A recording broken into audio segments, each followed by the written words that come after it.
buenos días, tardes o noches, dependiendo del horario en el que se encuentren. Mi nombre es Silvia Teresa Rodríguez Barba y hoy les hablaré acerca de la educación en la Edad Antigua, enfocándonos en Grecia y Roma y en la Edad Media.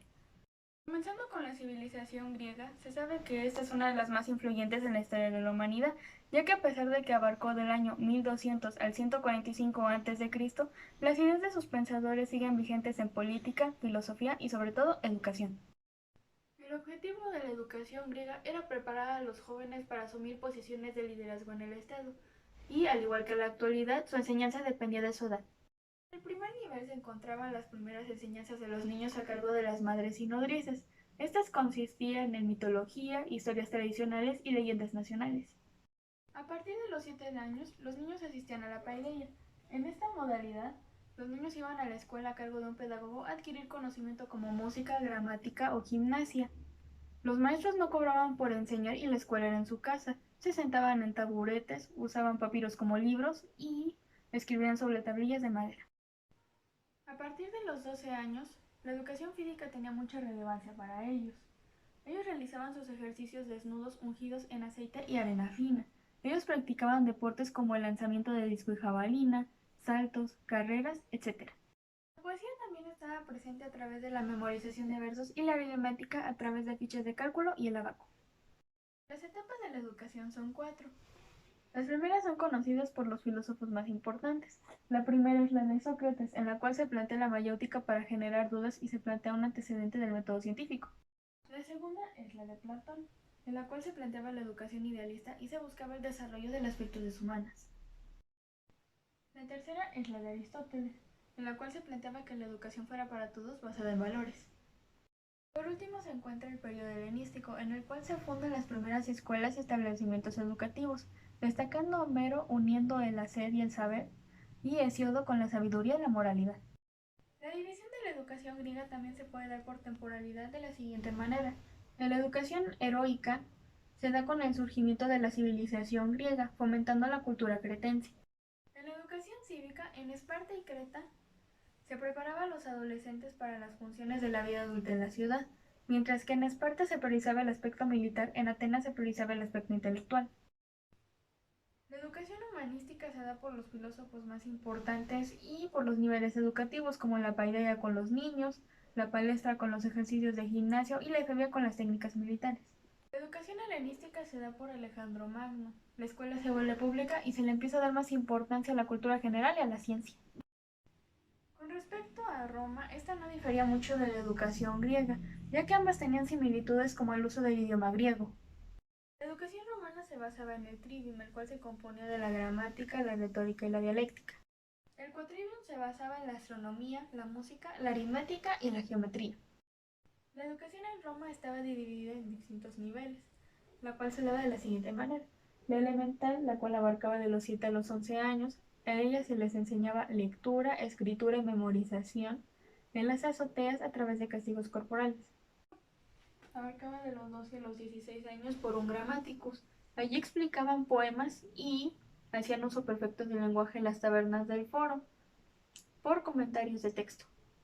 El nivel superior abarcaba de los 17 a los 20 años por un retor. Allí se les enseñaba oratoria, las reglas y las fórmulas en los pórticos del foro por medio de la retórica.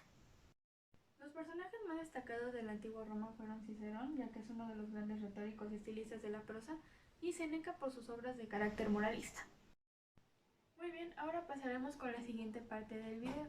Con la caída del Imperio Romano de Occidente en el año 476 después de Cristo, dio inicio a la etapa conocida como la Edad Media, la cual finalizó con la caída del Imperio Romano de Oriente o Bizantino en el año 1453 después de Cristo. Este término se le dio por los humanistas europeos en el siglo XV, debido a que ellos consideraban a esa etapa como una intermedia entre la Edad Antigua y su respectiva época. La Edad Media se dividía de la siguiente manera. En la temprana Edad Media, esta abarcó del año 476 después de Cristo al 843 después de Cristo. Esta se da a partir del derrocamiento del último emperador romano de Occidente y finaliza con el surgimiento del Imperio Carolingio. La Alta Edad Media abarcó del 843 al 1100 después de Cristo. Esta se da a partir del surgimiento del feudalismo como sistema político y económico. La Baja Edad Media abarcó del 1100 al 1453 después de Cristo. Esta inicia con las cruzadas y se caracteriza por el resurgimiento de las ciudades y la aparición de la burguesía. El feudalismo fue el modo de producción que prevaleció durante la Edad Media, basándose en la relación señor feudal-vasallo. El término feudo hace referencia al dominio de tierras que se hace durante esta época. El feudalismo se caracterizaba por la descentralización del poder, la influencia de la Iglesia y las relaciones de los nobles con el rey para conseguir títulos nobiliarios. La economía se basaba en la agricultura, la ganadería y los intercambios.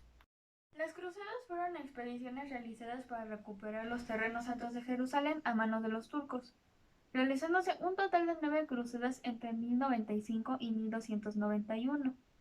Estas fueron apoyadas e impulsadas por el papado y los reinos europeos, por el fervor religioso de la época, trayendo consigo mucha muerte. La organización social fue otro aspecto que destacó en esta época, y este se dividió de la siguiente manera.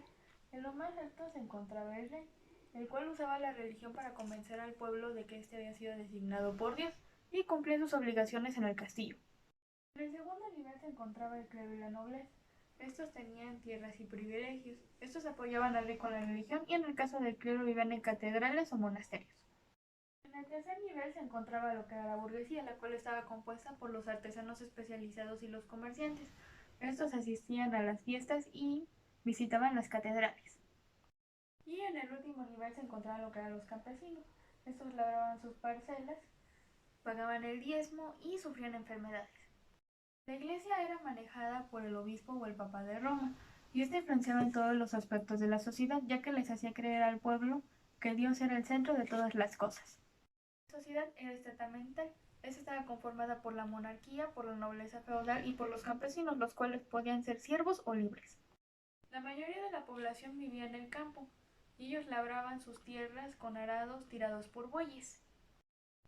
La educación estaba vinculada a la religión católica, por ende todo giraba en torno a la Biblia, a cargo de los monjes, para buscar la perfección espiritual.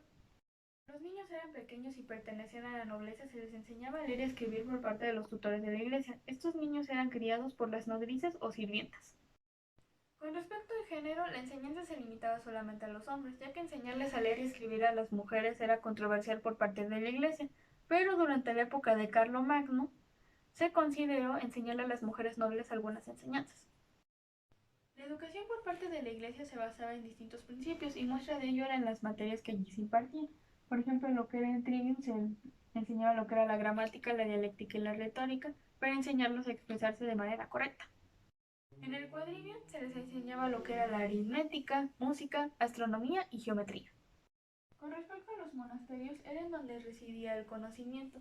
En los colegios eran donde se les enseñaba a los niños y en las universidades eran los adolescentes y los adultos, pero pocos podían tener acceso a la educación. En las escuelas se fomentaba el estudio de la cultura grecolatina para fortalecer la formación cristiana. Aunque las escuelas públicas estaban cayendo en decadencia, las escuelas presbiterales permanecieron. En la Edad Media se dieron distintos tipos de escuelas. La primera fue la Escuela Palatina, la cual fue fundada por Carlomagno, siendo un antecedente de las universidades actuales. Allí se les enseñaba a los clérigos y estas empezaban a caer a partir del siglo IX. Las escuelas monásticas fueron consideradas en los primeros siglos medievales como los núcleos del saber y la educación. Allí también se buscaba lo que era formar los monjes, siendo su principal enfoque. Aparte de incorporar el trivium y la formación ética, también se buscaba el monacato. Las escuelas urbanas también se caracterizaban por ser públicas. Aunque estas empezaban a decaer porque la población se volvió rural, los aristócratas aún acudían a ellas. En estas escuelas se podía dar un enfoque administrativo o se buscaba la formación de notarios. Posteriormente surgieron las universidades, siendo conocidas en aquella época como Studium Generale. Estas iban enfocadas a formar a los futuros lectores para los conventos, además de que organizaron una gran red de conocimientos conformada por los Studia, que eran las artes liberales, Studia Solemnia, los estudios teológicos, y los Studium Generali, conformados por los becarios reconocidos. Bueno, espero que este video les haya ayudado a informarse más acerca de la educación en la época antigua y medieval. Les deseo un excelente día o noche. Hasta luego.